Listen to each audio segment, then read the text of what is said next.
We went from this, 25, 26 million to, I think, 1 million revenue turnover pretty much overnight. For a new business owner, so Mm-hmm. in an entrepreneur who's just sort of starting out, they need to build a core around them. You won't scale anything if you don't have a support mechanism in place. Don't do it for the money. When it's really tough, you need to dig deep, and you need to make sure that you've got the right mentality to kick through. So if you're only there for money, that won't be enough. When you go through that together with your team, it's a really challenging and testing time, but you really realize how strong your leadership team are. The question comes down to is, do you have time or do you make time? Welcome to SRLV's Not Just a Number. Each episode's candid conversation focuses on personal stories, business strategies, leadership, and top tips from scaling up companies, entrepreneurs, creatives, and industry pioneers. Today, we are delighted to be joined by Natasha Thomas, founder and CEO of Total Management Group and Lockdown Liquor. So Tash, thank you so much for joining us today. And I'm really looking forward to having this chat with you. Obviously, a couple of months ago, you were with us and you chaired our Women in Business panel, which was absolutely amazing. And you brought along the most fantastic people. But we didn't get an opportunity to talk about you in that panel. You were focused on everybody else that was there. And that's what we want to do today, is talk about you, your challenges, the successes you've had, because you've done the most amazing stuff in thank you. How long is it now? 14 years that we've known you, that we've worked with you? Pretty much, yeah. Yeah, absolutely. Long time. Yeah, it's been a really long time. So, just to start us off, obviously you founded Total Management in 2006. Yes. Startup, you by yourself at the kitchen table was how it started. Yeah. And we're talking now, this year, you're expecting to hit turnovers of, 29 million. Yeah, exactly. Yeah. And in that period, you went through COVID, which was crazy. Yeah. Especially in your market. So, I mean, taking, those COVID years into account, your growth has been phenomenal in that time period. But not only, growth and turnover, but you've been nominated twice for Best Employer with the Sunday Times. You've done 3 years in a row, I think, of fastest growing UK companies. There's just so much to cover in this conversation. So if we just start off with, that initial growth and how your drive, your enthusiasm, your kind of vision for your business has just helped you from your kitchen table to empire. Well, thank you. Thank you so much. So as you said, 2006, the business has evolved in nearly 2 decades next year. So it's 20 years of, hard work. But saying that, the business has had very different pivotal moments, I guess, along the journey. But to your point, yes, 2006 to set the scene, I was sitting, in that kind of cliched environment, kitchen table on my own, working through what I believed was a good business model of, ticketing, kind of getting access to money can't buy experiences like London Fashion Week, Brit Awards, BAFTAs, etc. But during the course of the 2 decades, as I said, the business has definitely evolved and pivoted, and we're now in a place, probably the last decade of who we really are as a business. Mm-hmm. So we are now a core event, creative and travel agency with this 360 wraparound service, one solution driven output. So albeit, yes, I've had the 20 years journey with Total Management Group. However, I feel it's like having 3 mini moments like in the 2 decades. And I think it's taught me each was as important as the next. And I think, you learn the startup environment quite early and that very hand-to-mouth, running a business experience. I didn't get any funding. So I've always been self-funded. So that was, I got funding by an angel investor probably in nearly when I joined you, 2011, I think it was. Yeah. But up until that point, the first 6 years was very hand to mouth. I was lucky that I had a few good clients in the early years that really helped bootstrap the business in terms of just giving me that continuous work into the business. And then, like I said, in 2011, I got my first angel investor. He was a really great guy. He was very much hands off, let me crack on, but, took a share of the business and was always more of a sounding board more than anything. He didn't get involved in any sense of the day-to-day of the business, but it, allowed me to have a bit of capital to grow the business to some stretch. Then we opened the office in New York, and the divisions that I speak of now, the creative, the event agency and the travel, all under one business obviously, but it is like having 3 mini divisions in one house.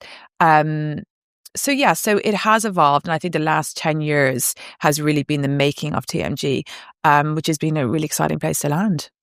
Just going back to that angel investor, because that I think is something that for so many startups, finding that kind of person or finding that kind of investment is hard, and so many people get it wrong. And I think you said a few interesting things there. He was hands off. Yeah. He let you do your thing. Yeah. How did you get lucky enough, I guess? That's down to your instincts and intuition. And I think so. I met him at a dinner, and we headed it off in terms of just what I was doing at that moment in time, and he was an angel investor, and it came together quite quickly.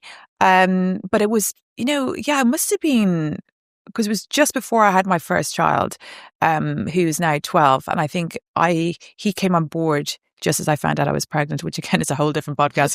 But and that was a real. I just always remember the timing, and he was just so great and supportive, because obviously that's a kind of a moment in your career where you kind of think, oh, is this going to change the landscape? I'd always been very hands on with the businesses, and now I'm pregnant, and I'm thinking, what does that even look like? So he was brilliant, but you're right. I think a lot of people get angel investment wrong. And I think, I've always said to anyone who is open to looking at angel investment, you need to make sure that they fully understand that it's very high risk. I think, I think the statistics of it is it's like 90% failure rate. I'm not surprised. So you have to make sure that for both sides is correct. And I think, with my angel investor, it did work out really well, and he was phenomenal. But like I said, he very much left me to my own devices.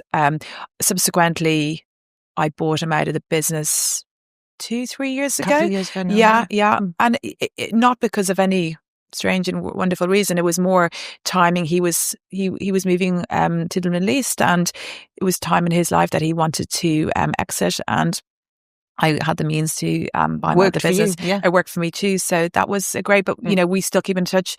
I have a yearly check-in with him even now just to see how the business is going. So he has that really nice demeanour about him. It wasn't transactional, which I think was important. I think that's the kind of person he was, and how that relationship built itself to be successful angel investor as such. Yeah. I think from our sort of experience and what we see, that relationship is so important. Yes. Because with a startup, you have so many questions. You've got so many, like, is this the right move? Is that the right move? And having somebody, a sounding board to talk to, is critical, but you don't want it to be somebody who takes over or suddenly, you've got this, massive reporting requirement that actually, as a startup business, you can't support. You don't have a professional accountant on your payroll. So how are you doing all these reports? And I think people sometimes really struggle to understand that dynamic and how to figure that out. Yes, 100%. And I think like a startup is scrappy.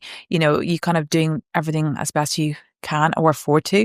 As I said, I joined SRLV as an accounting firm in 2011, I think. And Mark was brilliant. He really helped me guide, I guess, through really important decisions and pivotal moments, and also helped me normalize, because even back then I don't think I was even paying myself a salary. And he was like, you need to normalize the position, and anyone looking at this business in the future would be like, you have to pay yourself a salary regardless if you can afford to or not. You need to find a way to do that, because that will normalize how the business runs.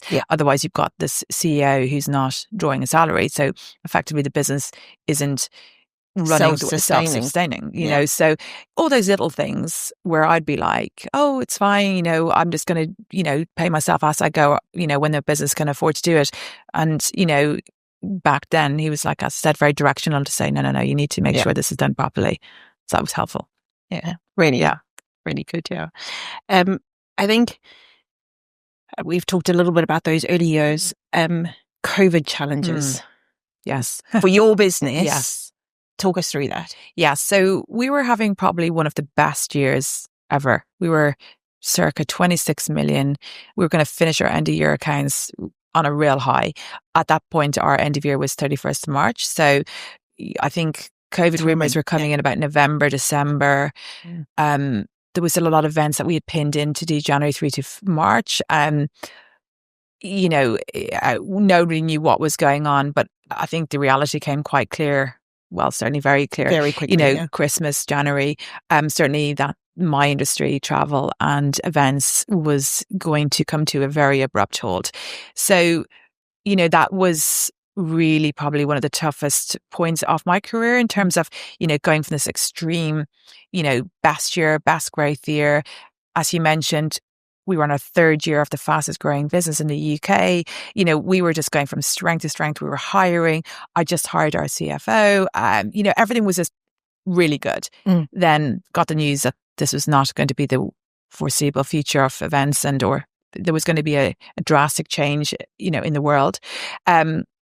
So as I said, we went from this, 25, 26 million to, I think, 1 million revenue turnover pretty much overnight. Yeah. And I think that was very challenging, obviously not aside from the obvious challenges of what the whole world went through with COVID, but as a business leader, the news of things like furlough took its time. I think if you remember back then, it wasn't instant. So we were faced with, I think we had about 40 people in the business, maybe 35 people in the business. A lot of them were also working in travel. A lot of our events are overseas, and you're faced with this responsibility of thinking, is the world going to open up? Can we afford to keep these people in employment? Instant panic, isn't it? Instant panic, and you have to keep a very steady hand to make sure that you can get through that. However, appreciate everyone was doing the best they can, government included, to kind of get that information. However, as I said, furlough was not an option those first couple of months. So we were faced with redundancy options. We were faced with just laying people off, which is a terrible place because you've built a terrible place to be as a business leader. You've built this business over so many years. You've had this really great run in. The team are on this all-time high. They've given you everything, and you're turning around and say, we can't afford to keep you anymore. And everything you've built in the last 2 to 3 years just crumbles in front of you. So it was definitely a big learning curve for me. However, resilience is key as a business leader. You learn to be quite resilient. So we did manage through it. Obviously, we went through it. We got through it together as a team. We kept the redundancies at a bare minimum. Luckily, COVID did come through. Furlough did come through in the end, which was helpful, obviously. But I think as a business, it really changed who we, I guess, are and were. I think when you go through that together with your team, it's a really challenging and testing time, but you really realize how strong your leadership team are. And going back to, as I said, we just hired our CFO, who had come from quite a big business. He had been on a 3-month workout or 4-month workout, maybe. His first day was the first day we all went into lockdown. And I remember everyone was saying, you're mad to keep him. He's very expensive hire, very, very good at CFO. However, I was like, I really think if there's ever a time that I need someone in my corner helping me model this next couple of years or next 6 months out, it's this guy. It's now or never. And he never met anyone. He didn't meet anyone in the business for 6 months, and he kind of came in, but things like that really define a business making it through COVID or not, because he really helped me and my leadership team to really understand, how we could thread through this in terms of modeling out our business, understanding, how we could make the business as lean as possible to manage the bounce back as and when. At that point, we didn't know COVID would, go and we'd be back as a business. So it's very, it's very testing because it's high risk, high reward in my case, but, it could have gone the other way. Absolutely. Yeah. But also, I think you touched on a few things there. That opportunity to go through something so drastic with your team, has probably been one of those things that's ended up that this is why you're getting the sort of Sunday Times best employer is actually because you guys have been through it hit businesses like yours Yes. so much harder. Yes. Same as I guess in the hospitality and things, you know, you had, 100%, you really got annihilated overnight. And, you know, having gone through that together and like you say, being able to keep together as much as you did has obviously just built those relationships. Definitely. And my leadership team have been with me, well, decades. Like, you know, my first hire is my MD, and she's been with me 18 years, not 17 years, you know, phenomenal employee, friend. And, you know, that's really amazing, you know, and I think that's a real testament to building strong leadership teams. I think a lot of businesses hire in and they bring in talent, which is great, but that talent needs to know how to gel together through the good and the bad, because it's very easy to run a business when you're winning and you're, you know, that balance sheet looks great, you know, you're growing and growing and growing. But the reality is that, you know, that's probably a very 2% of real cases in real life business. Yeah, great. Exactly. Yeah. I had this down as a question for a little later, but I think you kind of touched on it there, is for a new business owner, so an entrepreneur who's just sort of starting out, you know, they need to build a core around them. Who do they need? What do they need in that group? You need your team, and I think it doesn't mean you need to run off and hire 10 people. It's, you know, less is more. I think finding yourself a support in terms of, you know, depending on what the business is, but ideally a good business is run by good people. And it's, if your team is strong and you have someone to really, that you can rely on, trust, I think that's really key. And I think a lot of people get too caught up in the future and funding and how they're going to scale, but you won't scale anything if you don't have a support mechanism in place and a support team. I would categorically not be where I am today without my leadership team. You know, if they all walked out their door tomorrow, God forbid, you know, the business wouldn't survive. You know, regardless if we had, you know, a pipeline of 50, 60 million, it becomes irrelevant. So I'm a big believer, invest early in good people when you can afford it, pay them what they deserve. I think I don't really like to haggle about salaries. I think pay them market value. Don't try and get a good deal, because the good deal won't pay off. I think invest in your people. It's not going to last. It's not going to last. They'll just go somewhere else where they feel a bit more, you know, deserving. You know, that they'll leave your company if you don't pay them what they're deserving of. So I think people would be my advice. Invest early into people and don't get too caught up in the where am I going to be in 5 years. Take day by day and take small pivotal changes for sure, but just take it day by day, because it can be very scary, right? You know, I going back to COVID, you know, when the events and travel world shut down, myself and my husband set up Lockdown Liquor. Yes, so probably another favorite, one of the success stories to come from COVID. But again, you know, that was a real moment in time of going back to the startup world. I mean, we set that up from scratch, and, you know, again, from our kitchen with our kids helping us. And it was a really sobering moment to start a business from, you know, from nothing. So that was quite a exciting moment, if you want to call it that, to kind of go on that journey again. So I always say, I kind of feel like I have one child in university and one child in kindergarten, because lockdown is still definitely in that scrappy startup vibe. And then total management is definitely a bit more mature. You know, we're acting steady. It feels a little more robust. So it's interesting to have very two different business journeys running at the moment, which is exciting. Did your lessons from total management translate to lockdown? Were you able to kind of go, you know what, I made that mistake last time, I'm not doing that again? Yes, some. Definitely still made a few mistakes. Again, going back to hiring the right team to support you. I think we know a little bit more now, but we knew nothing about the liquor industry. So this was all we knew about, was how to scale a business. So we kind of came at this and said, okay, well, we know how to scale a business. So therefore we can apply the business sense to what we want to achieve with Lockdown Liquor. However, it's an industry categorically we knew nothing about. We knew nothing at all. So that was a really learning curve. But I think definitely, we took the learnings from total management to some capacity, but there was still mistakes we made, because that's the reality, right? Yeah. You're not going to be just getting this perfectly right all the time, but you learn and you pivot and you move on. And we're in a really solid place now, which is super exciting. But I love that journey. I love, it can't always be right. I think when you get things wrong, it tests you and it really makes you a better leader, it makes you a better business person. It just, it can't always be plain sailing. And I think to celebrate those really great days, you have to have been in the tranches to have those really dark days. Absolutely. And then you wouldn't recognize it otherwise. No, you just be like, well, this is what normally happens. Win, win, win. It's like, that's not really what's happening. Yeah, exactly. Yeah. Okay, it feels to me like we're talking about you're about to start another business here. This is the vibe I'm getting. With lockdown?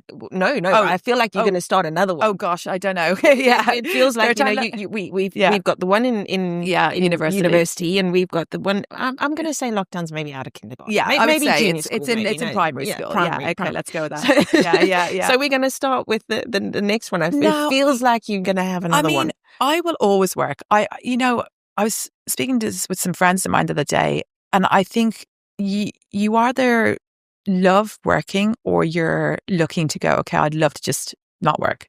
I will work till the bitter end, and I love the energy. I love the ups and downs, and people sometimes think that's a bit strange, because I do like the challenges, and I really feel that they push you to a level. Like, I like being pushed out of my comfort zone, and there's been times, especially with lockdown liquor, that it's been really challenging. We're like really hard, and we. For a liquor business, you need to consistently have new funding coming in. We were lucky; we did quite a lot of angel investment with that business quite early on. So we raised 2-3 million probably in the first couple of years, which was helpful. However, it's an evolving piece. You need to be funding it that entire time. With total management, it's a little bit different. It's a bit more. It's not as driven by funding.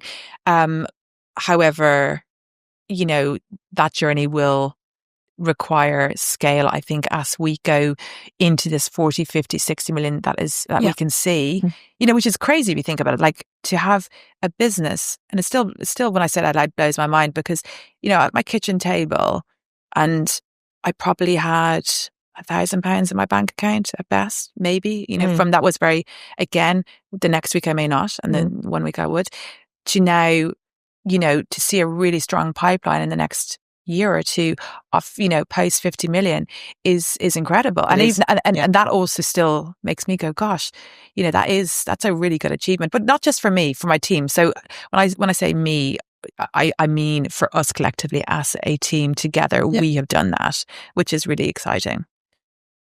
Absolutely. And I mean, you can't take away from the team, but without you there leading and giving that direction and making those pivotal decisions, I think. I mean, I'm definitely a hustler by nature.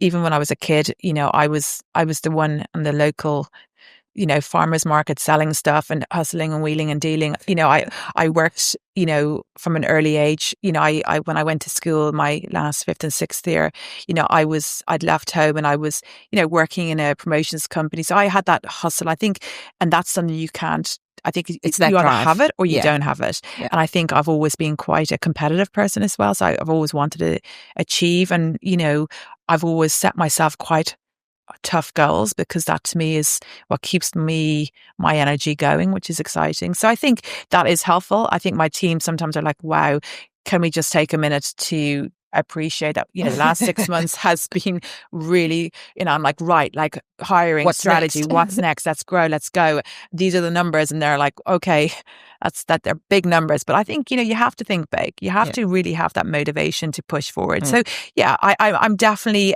a leader that comes from, driven by high expectations of myself. And that can be sometimes challenging to work for someone like that, because that's the landscape that you either like or you don't like. Yeah. But I'm lucky enough that my leadership team, I hope, feel empowered by that. And, I think they enjoy that environment as well. So it's exciting. Yeah.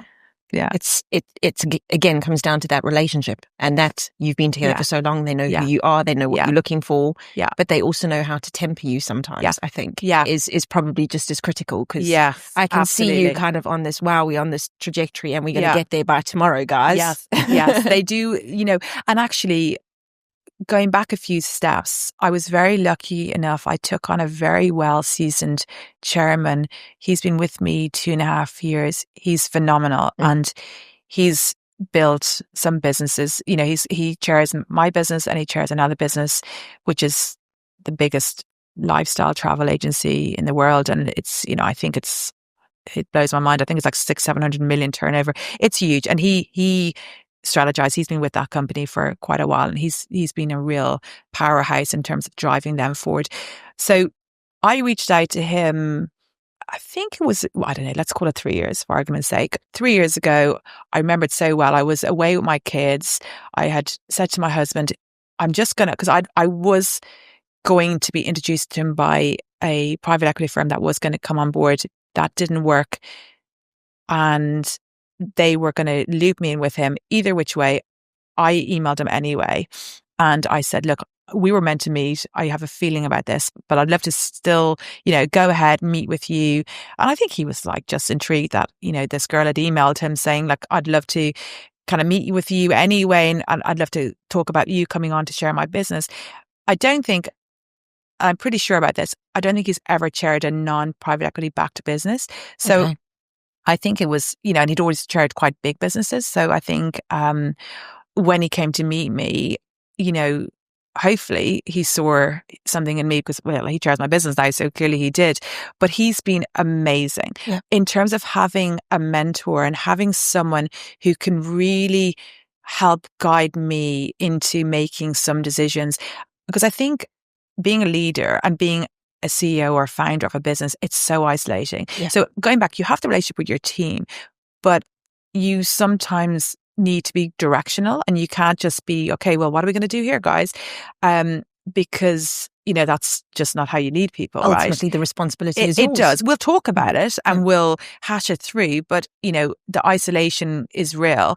But with him, he is so amazing. And I think he's been paramount to really help me see the woods from the trees and really help me, get to that next stage. So I'm very thankful that he came on. And when he did come on, it's been a really good pivotal moment again for the business, which has been amazing. Let's talk about the US. Yes. So the US is massive for you. Yes. International businesses, and I mean, you're here. Yes. And they there. Yes. How does that work? Yes. So we manage it. So to your point, 95% of our business is outside the UK market. So it's EMEA or US. Big global businesses, they've got offices everywhere. But fundamentally, they're doing events outside the UK. So our team are very much focused on, whether they're facilitating Europe or a lot in the US, obviously. So it's very much, I guess, weighted towards everything outside the UK. Yeah. So it can make it hard to scale and understand what that looks like in the future. For us, our head office will always be in the UK, but we have really good aspirations to build and scale the US. Going back to putting my US MD in play, that's really given me, the confidence to really build and scale over there. But we're growing that team, tenfold at the moment. I think we're out looking for 15 new people currently. So it's a real growth strategy and to really make sure that we have a solid bandwidth. So really what we should be left with would be circa maybe 60, 70 people in the UK and then double in the US. Yeah, it is crazy. Scary, but crazy. But yeah. It's exciting though. Yeah, really exciting. And we come down to the same thing again, is the relationship with you and your team and your people that allow you to do this. Yeah. If you didn't have the management team in the US that you could trust, building this kind of business would be just impossible. Yes. Yeah. Trust, making sure you have the heads in play, have a really good team structure. I try and get over to the US as much as I can. We bring our team over to the UK. We have a global meet once a year. We try and make sure that the team are very much, working in tandem as one global business rather than having a UK and US entity. So they're very much mixed in. But you're right. If I didn't have that leadership guidance in the US, it would be challenging to really scale a business over there. But luckily we do. And we've got some really great employees over there and some really, really great team members. So that allows us to grow and build with that strategy in play, which is helpful. It's good. We've talked a lot around, having that sort of internal teams. Yes. What about external players? Yes. Professional services and things like that. How important is that for you through the different stages of the business? So important. Going back to accounting, I joined SRLV 2011. Mark was a great mentor in terms of also helping me guide and scale my business. Then even when lockdown liquor came, it was going back to the start. And, I think that having that service line and professionals help you focus on what you do well, but let them focus on what they do well. Yeah. So I think our accounting, our legal, everything like that is all outhouse. It's all external, people who are helping us, and they're all just as important. And I have a really good way of thinking about it is that, there's lots of people who help you on your journey, and they can be other mentors, or they can be both men and females who are running other businesses at different points of time. I think having a group of people who can really help you, I guess, mold what's right for you at that moment in time in your journey, I think is paramount to help you grow. I'm very lucky. I'm part of a CEO circle, which I think we're 7 or 8 founders, and each business is all different categories. So some fashion, some in drinks, some in cosmetics. It's a real variation of different founders. However, we all fundamentally have one thing in common, and that's we have growing pains. So whether you're scaling a business to 200 million or you're trying to get to 10 million, a problem's still a problem. So my bandwidth or my recruitment issues will be just as painful as someone who's got 2,000 people. You might have a cleaner, more robust HR support system in place. However, fundamentally, your decisions you're making are still challenging. So I think having a group of people who you can easily just, sense check things. And I think that's really helpful for part of how you as a leader, push forward. So I'm very lucky that I do have an amazing network of people that I can pick up the phone and say, we're really struggling with this. What did you guys do? Did you see this when you were, at this point of your journey? And it's very, I guess, comforting to know that you're not just on your own in that sense. So that is helpful. So I think for me, outsourcing enough of the majority of what you don't need to do, what your core business is. Like, we're not accountants. Yes, we've got a great FD, great CFO, brilliant. And, he is phenomenal. However, I don't want him spending 4 months of his, year preparing our audited accounts and then having them perfectly laid out for external auditors. Way better to get him to do the, obviously he does monthly management accounts, which allows management information for me to understand what the business is doing. However, an audit, as you guys know, is very taxing and very time consuming. So, it's great to be able to give that to an external, provider who will be able to wrap that all up for you and then, create those set of end of year accounts for you, which is super helpful. And also same kind of goes with legal. We use different for each business, different variations of legal advisors. And that could be from contracting right down to just general legal advice. We are toying with the idea to bring in legal in-house and maybe have someone come in. However, we're not there yet. But I definitely think, if you're sub 20 million, I wouldn't bring it in-house. Yeah. I think, as we grow into those bigger numbers, it may be worth, because it's more day-to-day legal concern that you're, contracting changes, contracts. Policies. Yeah. It's all of that kind of stuff that you need to look at, and it's so ever-changing. So, but for me, I'm all about outsourcing. Why wouldn't you? Like, bring in professionals to help you scale your business. No, definitely. I think from our perspective, it comes down to relationship again, though. It's that sort of, your professional should be there to help and guide you in their subject, obviously. Yes. But it needs to be a relationship. 100%. The advice and the guidance that you can get from your professionals is not going to Absolutely. be relevant or helpful if your professionals don't know who you are and what it is you're trying to achieve and where you're trying to go. And, so it's that kind of... No, definitely. And I think, I mean, how many times have I called you and, there'd be like overseas tax advice, or, there's a policy change and, do we know about what this would look like in the accounting world? And, there's so many different things that crop up that if you try to work it out on your own, well, it would just be very time consuming. But you're right. Going back to that relationship, that I know that I can contact you or Mark at any point and say, this has come across our table. There's been a legislation change. What does this look like? We're going to be now running an event in this territory. Are there any watch outs that we need to be aware of? Invoicing, contract changes, clauses, all of that above with accounting world, that it's great to have a partner that we can just reach out.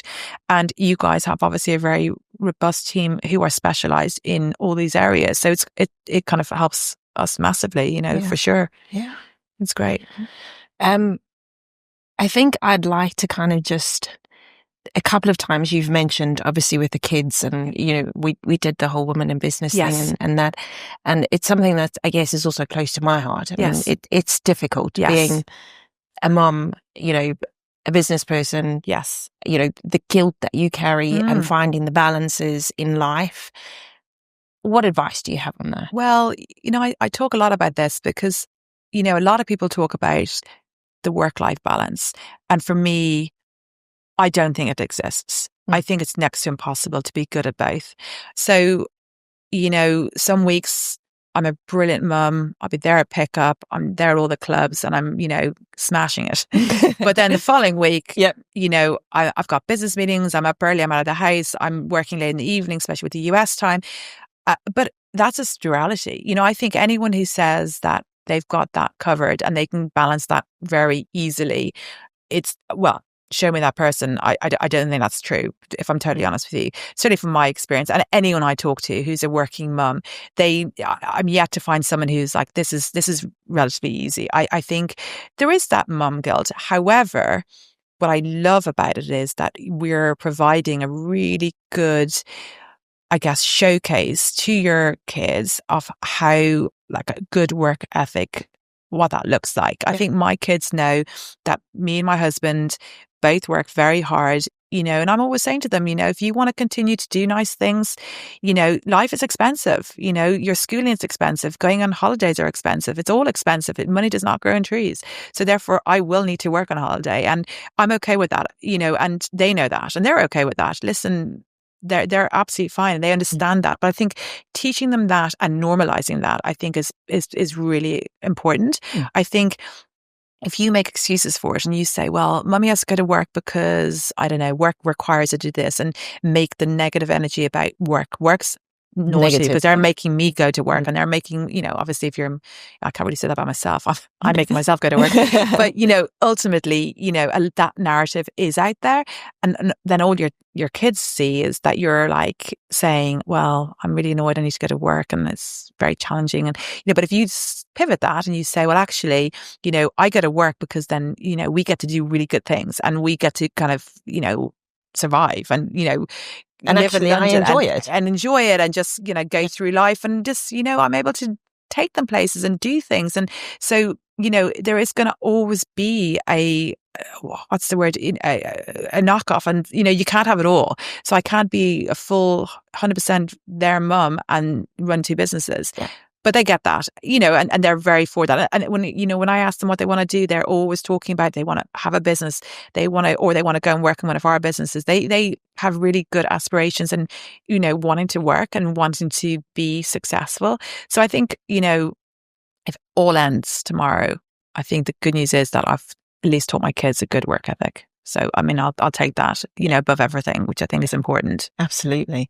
Yeah, it's a really hard thing to juggle, isn't it? And I think you're absolutely right. Is sometimes, you're able to make it for the mom stuff, and other times you have to be there for the work stuff. And it is about that, It is. It's not a balance, it's a juggle. It is true. And, as founders, we have this terrible habit of always talking about how busy we are. And we are busy, but no one needs to hear how busy you are because it's boring. Everyone's like, how are you? I'm so busy. I'm just everything. I'm just so busy. I'm busy. I'm working. Great. We all know this, that founders work hard. However, I mean, a lot of people work hard, and the question comes down to is, do you have time or do you make time? So I don't have time.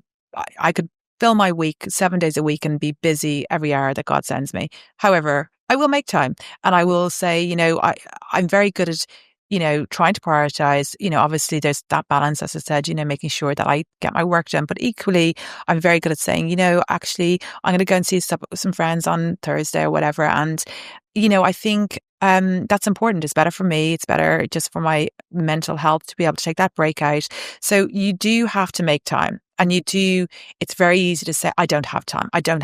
And always have, that narrative kicking out there because you're always so busy.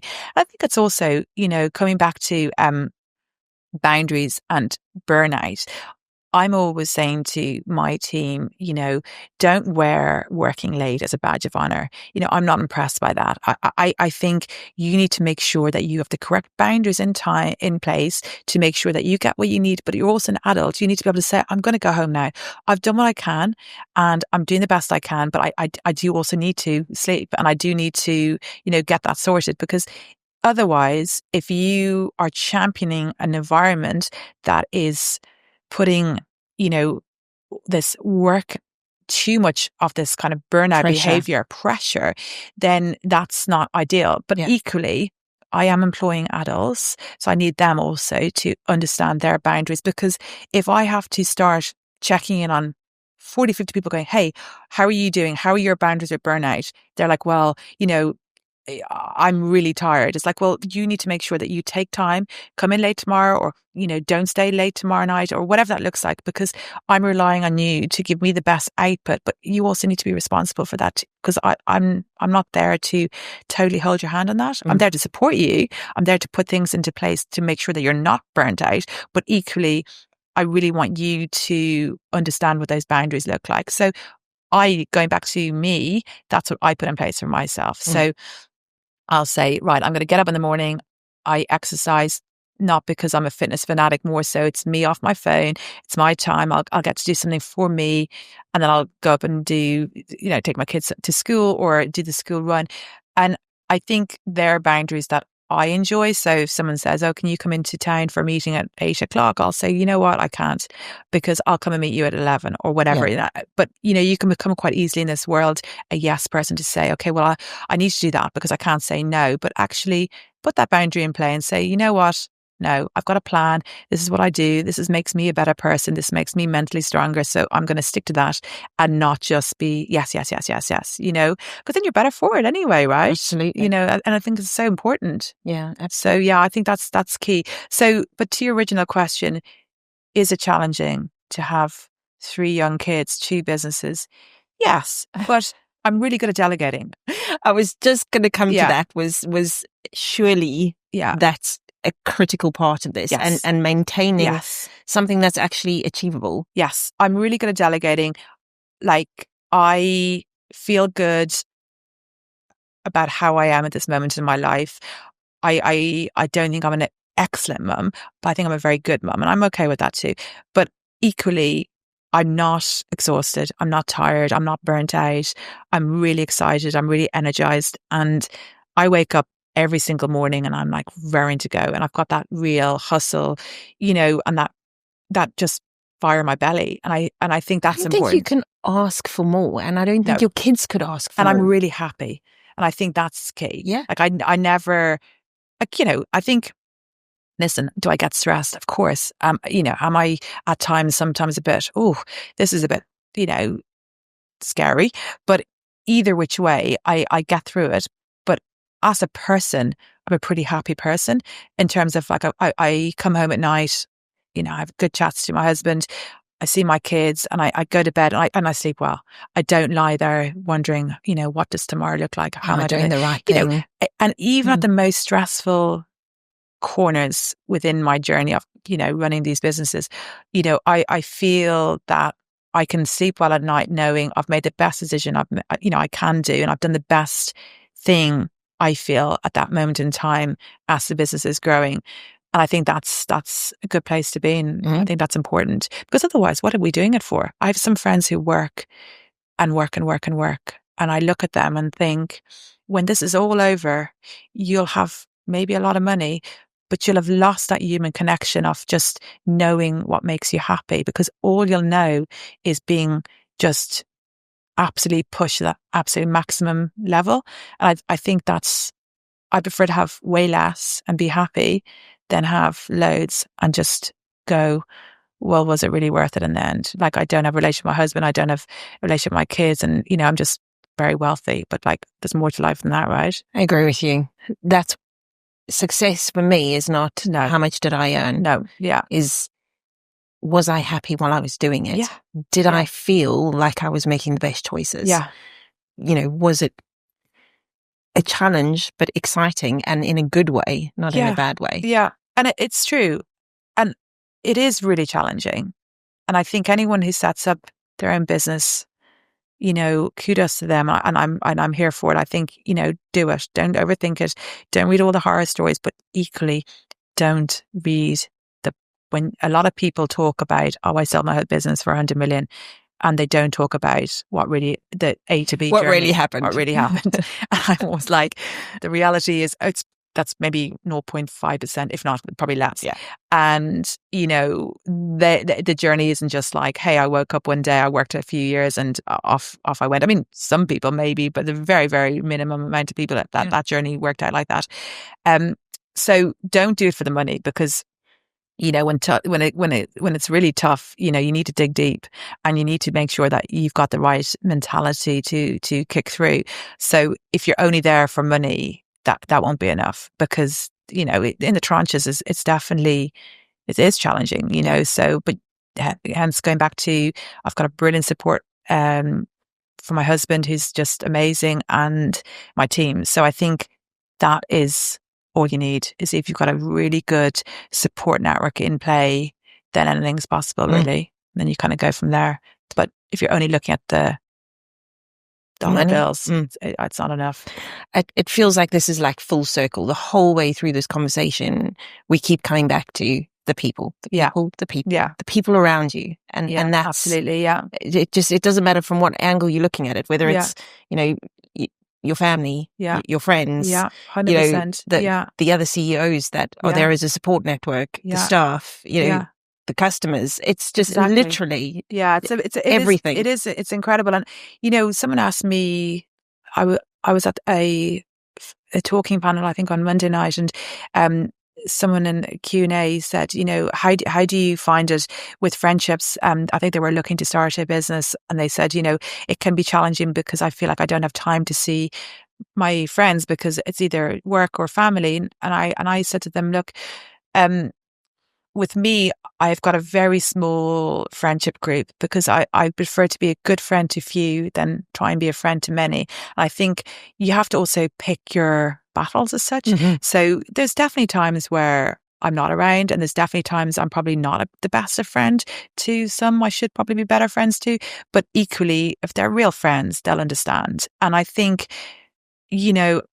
bottom line is that I'll make time, because that's what you do, and you'll go and have a drink with a friend or two on a Friday. But I don't need to sit down with 20 people. I always laugh at these people not laugh at them, but some people have like 400 people in their friendship group, and I'm just like, how do you know this many people? I don't know. I know 10 people, where they're my real friends, where I could probably be myself. And I think as you get older as well, you become more introverted. I think for me as a person, I don't like really busy rooms, which is weird because I live in a world of creating big events. So, by default, you end up in a very busy room. I don't mind so much from a work aesthetical purposes, but for me personally, I'm definitely smaller amount of people, better conversation than going to, say, a dinner for 40 people where I have to have this kind of forced fun. Yeah. And I think that's my worst nightmare. Yeah. I think, as Small, you get older. Intimate, people who know you. Yeah. So you can turn up in your pajamas. Oh, lovely. Better.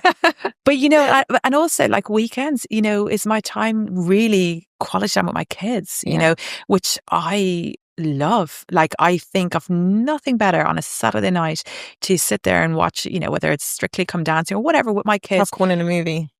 Movie night all day long. I would take that over going to any glitzy event, because, listen, that wasn't me 20 years ago. I probably loved it. But I think now, no thanks, and I just love spending time with them. They're like my little best friends, and I just love it. I know that sounds quite cliche, but I really love spending time with my kids. But maybe that's also part of it. That's part of the balance, isn't it? Because you're not necessarily available all day, every day. Yeah. When you do have the time, it's quality. It's genuine quality. You are investing that time in them, and they feel that too. I think they recognize that actually it's not just, oh, hi, as you walk past. No. It's actually genuinely, let me sit down and hear what you have to say. 100%. And, weekends, they do a million sport activities. So I'm always, dropping them, picking them up. But, as much as I whinge about it, I love it. That moment in a car with one of your kids when you're going from A to B. It's just you and one. The one-to-one is just priceless. I love it. And you have that proper chat. And the good thing is that they don't have an expectation of you. They're not like, oh, Mum, how was work this week? How did you go with those meetings? Yeah. They're just like, you're just Mum who, ties their football boots wrong and they give out to you about that. And, you're just such a... And it's so humbling in that way, which I loved. It's just, there's no expectation and you don't need to be anyone but yourself. And I think that's a really nice place to be in the world, which is lovely, which I enjoy. But yeah, it's nice. Okay, I think we have been chatting for a while, so probably time to think about wrapping up. Yeah. If you could give one real piece of advice to somebody who's thinking about starting up, somebody who's kind of taking those first steps and looking around and going, wow, this is a lot. What are you telling people? So I think you're always going to talk yourself out of doing something because starting something new is scary. So you're always going to be like, oh, what happens if this doesn't happen? Or, what happens if it doesn't quite work out the way I thought it would work out? There's never going to be the right time. Do I think you should give up your job, go all in? I think, take maybe a part-time view on it. So keep your job and dip into something a little bit until you kind of understand, does this business have a bit of legs? So you've built a bit of confidence. But once you have that confidence, don't overthink it. I think people, you could read and think about all the horror stories or just get caught up in the good stories. But either which way, take that jump and it's never going to be a perfect moment. Yeah. But saying that, it is challenging. So I would definitely not recommend for everyone to kind of go in and resign and then start. I think you definitely need to kind of test your business model slightly before you fully go all in, only because, it will take a lot of, testing the fear factor, a little bit of steady hand. So you need to be ready. And as you said, confidence, paramount. If you have that, happy days, you can go and rule the world, really. Fantastic. Great. Thank you so much. Thank you. Thanks for having me. It's been amazing as always. And I think we could carry on chatting for hours and hours. Yeah. But oh no, thank you so much. Loved it. It's been really good to have you. Thank you. Thank you.